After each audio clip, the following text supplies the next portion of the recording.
本日は水沢競馬場にご来場いただきまして誠にありがとうございます。皆様どうぞパドックご注目ください。ただいまより本日4月13日から7月15日までの期間、岩手競馬で騎乗することとなりました山本俊樹騎手の歓迎セレモニーを行います。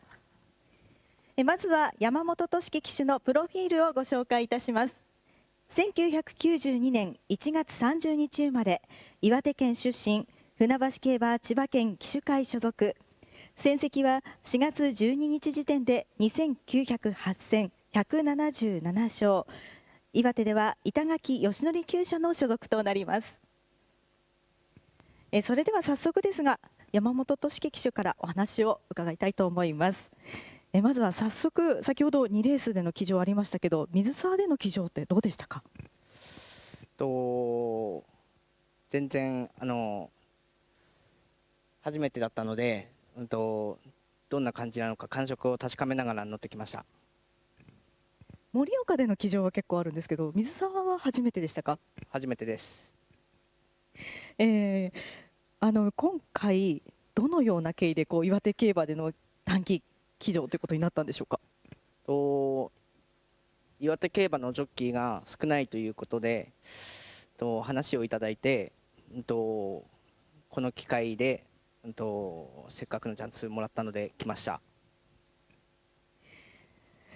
約3ヶ月間岩手競馬での騎乗ということになりますけど、岩手での目標を教えてください。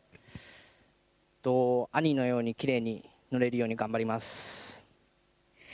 今ね、お兄さんの話出ましたけど、山本3兄弟が揃うということでかなり話題になっておりますけど、山本俊樹騎手にとってはお兄さん、正俊騎手、俊也騎手、どんな存在でしょうか？そうですね、一番上の兄とはあんまり接点がないんですけど、2番目の兄は南関東に来て一緒に乗ったこともあるので、刺激を受けたので、技術を磨いて南関東に帰りたいと思います。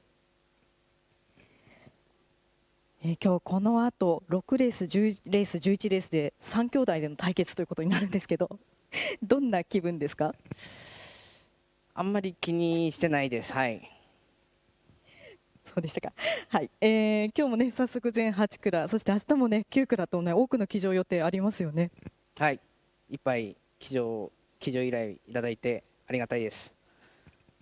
それでは最後にお集まりいただきましたファンの皆様にメッセージお願いします。はい。期間限定3ヶ月ということですけど、技術を磨きたいと思っているので、応援よろしくお願いします。ありがとうございます。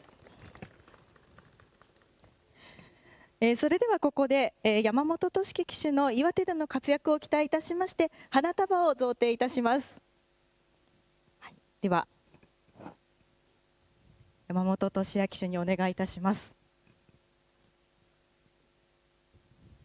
はい、それでは花束贈呈です。はい、花束贈られました。頑張ってください。何か一言ないですか？大丈夫ですか？はい。山本俊樹騎手ですけど、この後4レースから7レース、そして10レースから12レースでの騎乗予定されております。岩手での初勝利、期待いたしましょう。以上をもちまして山本俊樹騎手の歓迎セレモニーを終了いたします。皆様ありがとうございました。